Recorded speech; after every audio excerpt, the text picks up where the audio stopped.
Welcome back to Life on the Rock. I do want to give maybe we can even give a big hand to these young men behind us here who are persevering in the priesthood. And please God. I have one of them directly behind me who within the past week was ordained to the diaconate. So he is on that track there, and we got him there. So. And it's encouraging, I think, to us as priests to see these young guys. You know, I look at them and go, you know, I'll be able to retire before I'm 50. You know, this is There's no retirement. We got a whole ton of questions here. Nick, why don't you give us one? Sure, Father. This one comes from John in Glens Falls, New York, and he writes, Father Kevin, I met you in Medjugorje right after September 11th. You gave a wonderful homily at the English Mass. What effect has our Blessed Mother had on your life?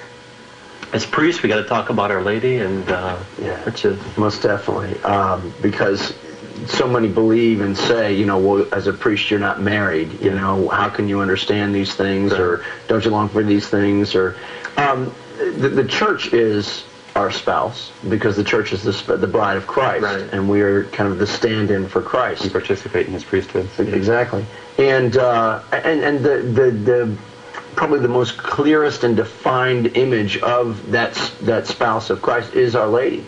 And so through the prayer and through the relationship with Our Lady, through listening and observing her life and whatnot, you grow in this love for the church, and you grow in this love for Christ. Yeah. It seems like she really even has like a special affection for priests. You know, you get that sense, Our Lady, Mother of all priests. You know, there is that connection there that I think several popes have said it. You have to have that. You know, you got to have a woman in your life. The woman has to be a Blessed Mother. You know, well, I was just going to say, and you continue to struggle, as we were mentioning about in the process of seminary and even going to seminary, you struggle. You continue to struggle even in your priestly life, and it's just, she's a beautiful example of that love and mercy of God, just reaching out to us as a fellow human being who has already made it. And made it big, to just give you that guidance and encouragement to keep going. I'll say, big time. Okay, Nick, got some more there? Yes, Father. Dear Life on the Rock, thank you so much for your show. It brought me back to my Catholic faith. I feel that I have a vocation, but I feel scared and unworthy, and a bit on the reluctant side of giving up my dream of being a mechanical engineer.